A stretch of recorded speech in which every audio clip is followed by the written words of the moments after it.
desde la UNESCO nos da la definición precisamente de estos procesos que se crean y que están destinados a garantizar la accesibilidad permanente de estos objetos digitalizados.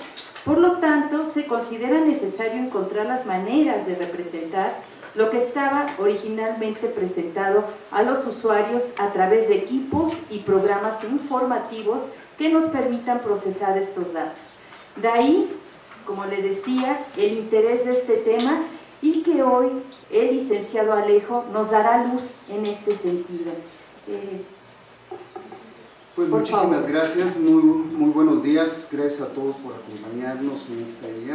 No puedo empezar sin antes agradecer, por supuesto, a este congreso que se haya permitido invitarme. No sé qué méritos habré hecho, pero sin duda aquí estoy con todo gusto para acompañarlos. Me permite nada más para que vean todos los méritos que tienen, simplemente me gustaría que ustedes lo puedan conocer un poquito más. Él es egresado de la Facultad de Estudios Superiores de Aragón de la Universidad Nacional Autónoma de México. En 1991 comenzó su trabajo periodístico en Radio Educación. En 1994 se convirtió en reportero del Departamento de Información Cultural. En el 2003 obtuvo una residencia de trabajo en el área latinoamericana de Radio Francia Internacional en la ciudad de París. Ese mismo año fue galardoneado con el Premio del Periodismo Cultural de la Fundación Friedrich Ebert.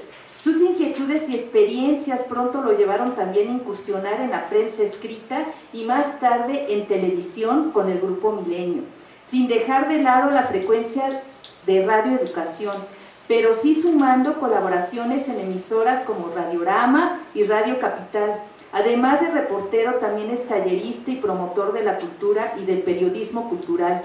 Testimonio de ello es su participación en la 10ª Bienal Internacional de Radio, en el colectivo Letra por Letra y en los encuentros del periodismo cultural de la Feria Internacional de Lectura Yucatán y de la Feria Internacional del Libro de Oaxaca. Vean nomás. Y sin embargo yo creo que todo eso es mentira. Pues comienzo porque, antes que nada me disculpo, me voy a ir muy rápido en esta charla, porque tengo que salir huyendo prácticamente. Y para empezar, pues sí quisiera decir que me asusta un poco el título de esta conferencia, el rol del periodista cultural en la preservación del material informativo de origen digital. ¿Por qué me asusta? Porque al final lo digital suelo sentirlo como una herramienta que no me pertenece. Es obvio, se nota, no soy nativo digital, soy más bien análogo, aunque consciente por supuesto de la importancia, si no es que de la urgencia, de aprovechar las herramientas tecnológicas para resguardar una parte poco conocida de nuestra memoria cultural y en mi caso literaria. Vamos a ir un poquito hacia atrás. Principios de los años 90.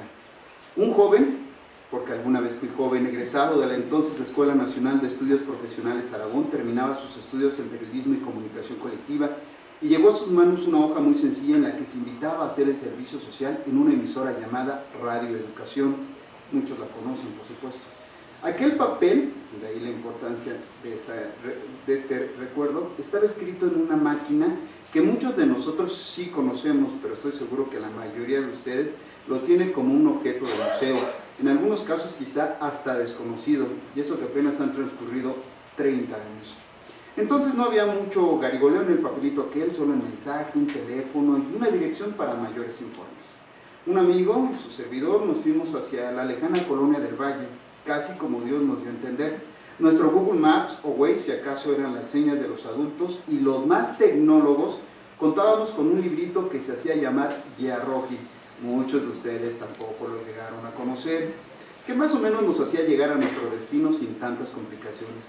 Recuerden además que nosotros veníamos del nororiente, donde dicen que no pasó Dios, y si lo hizo fue en helicóptero, entonces ya se imaginarán. Total, llegamos a Radio Educación y nos encontramos con unas viejas y enormes máquinas olímpicas, de este tamaño, con máquinas de edición que trabajaban con las famosas cintas de carrete y una pequeña torre con una cinta adhesiva que teníamos casi siempre de color azul. Más tarde les diré para qué se veían. Entré a hacer la preproducción del noticiero cultural, en aquel momento llamado Compás, donde me encargaba de apoyar en la grabación de las notas informativas de los reporteros. Llamaban por teléfono, se grababan en esas famosas cintas de carrete, se ordenaban de acuerdo con la escaleta preparada y a correr. porque casi siempre rayábamos para alcanzar el programa. Hoy se edita con el mouse en la mano, pero en aquellos días se hacía con una precisión casi quirúrgica. Si el reportero se equivocaba, repetía el párrafo y el editor, o el ingeniero en ese momento, tenía que cortar la cinta de carrete, así, con tijera, y unirla con esa cinta adhesiva que podía pasar por los carretes sin que apenas se notara el corte. Y por cierto, aquí va nuestro primer corte, de la edición con tijeras a la digital. Importante recordar aquellos orígenes para acercarnos, aunque sea de forma breve, a un patrimonio que se ha intentado conservar. Pero como suele pensarse en las notas informativas como un tema coyuntural, no pasan el corte del tiempo. Seguíamos en los días de lo análogo. Lo digital estaba en pañales y las instituciones públicas, tanto ayer como ahora, no siempre contaban con recursos económicos para acelerar ese paso. Las notas informativas se quedaban en un carrete por un par de semanas, si acaso. Luego había que reutilizar ese carrete, reaprovechar el material para nuevas grabaciones. ¿Se imaginan cuánta historia desapareció en ese tiempo? Y eso que Radio Educación siempre ha mostrado un fuerte interés en conservar piezas informativas, programas, radionovelas, a sabiendas de que allí está una parte de nuestro pasado. Pero la realidad es la realidad. No siempre había la posibilidad de contar con cintas nuevas como para resguardar esas grabaciones. La llegada de lo digital dio nuevas opciones, aunque como suele decirse, no hay máquina que pueda soportar tanta información producida todos los días y mucho menos presupuesto que lo aguante, por lo que desde las instituciones se ha tenido que desarrollar el esfuerzo con muchas carencias y con más ganas. Bueno, dejemos de halagar a Radio Educación, que no veo aquí a alguien que me ayude a conseguir un incremento salarial, aunque sí hay alguno que podría hablar bien de mí, ¿verdad, Heriberto? Y vayamos a esta parte más de la experiencia, aunque creo que voy a seguir diciendo una que otra cosa positiva. En la emisora sí suelen dotarnos con herramientas para salir a trabajar y contamos con grabadoras, como una Tascam que nos daban que pesaba como 2-3 kilos. Cuando uno la cargaba al principio no había tanto problema, pero cargarla todo el día, pues ya se imaginarán cómo estaba la espalda. Y además, gastaba de pilas que daba miedo, pero por lo menos ya nos daban una mejor calidad de los audios. Luego llegaron unas Marantz más pequeñitas, cuyo principal problema es que la memoria se agotaba rápidamente. Y ahí viene otro dilema para los análogos. No todos contábamos con una computadora como para ir a descargar los materiales y limpiar las tarjetas cada tiempo.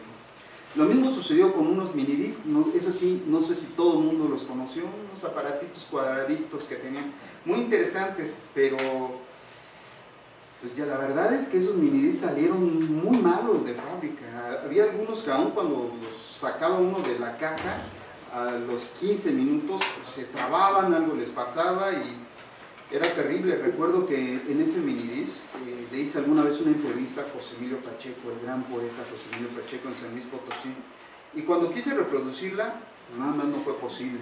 Y no solo era el aparato como tal, sino que había borrado una parte amplia de la charla. No saben cómo lloré aquella tarde. Mi primera plática con el maestro se había ido a la basura, contradictoriamente por la tecnología.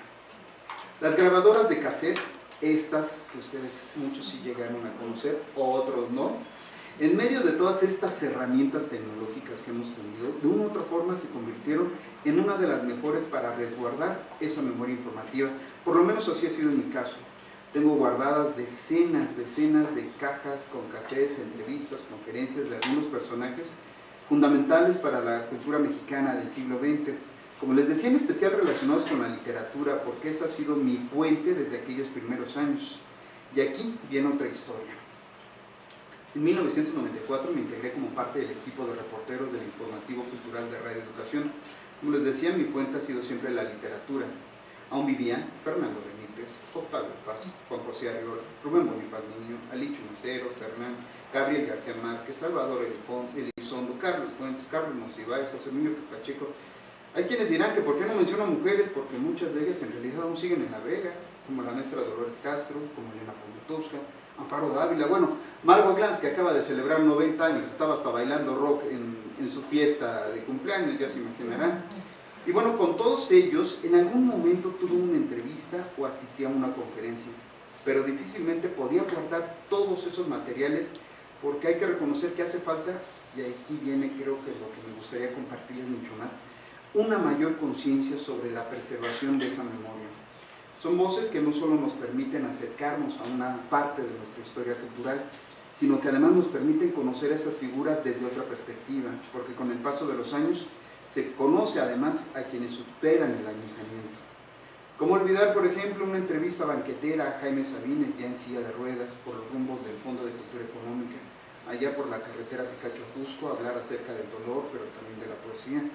O aquel encuentro para conmemorar un aniversario de la revista Vuelta en el claustro de Sor Juana, donde al hablar de la revista, Octavio Paz también se refería a la necesaria libertad que debe tener cualquier intelectual para ejercer la crítica. Y aquí hago un paréntesis. Esta grabadora es de las más sencillas que existían en esos momentos. Había uno que tenía contador. Entonces, para nosotros los reporteros, cuando grabábamos, teníamos que mandar 1, 2 o 3 audios por nota. Entonces poníamos nuestro primer audio en 0, calcular dónde iba a seguir el siguiente sonido que compartíamos. Entonces decíamos, llega al 120, por ahí más o menos. Llega al 200, entonces nos deteníamos, espérenme mientras busco el audio, así adelantarle, ya calcularle. Pero ¿se imaginan cuando era una transmisión en vivo, en directo? Ahí estábamos hablando y aquí adelantando y viendo, ahí sí que con un ojo al gato y otro al garabato. Y esto era una de las cosas que muchas veces llegábamos a escuchar. Aquí tengo, por ejemplo, un cassette que a muchos les va a gustar porque conocen la historia de este personaje. Incluso este poema, sin duda, va a resultar importante. Espero que no esté muy alto al momento de ponerlo para que ajustemos.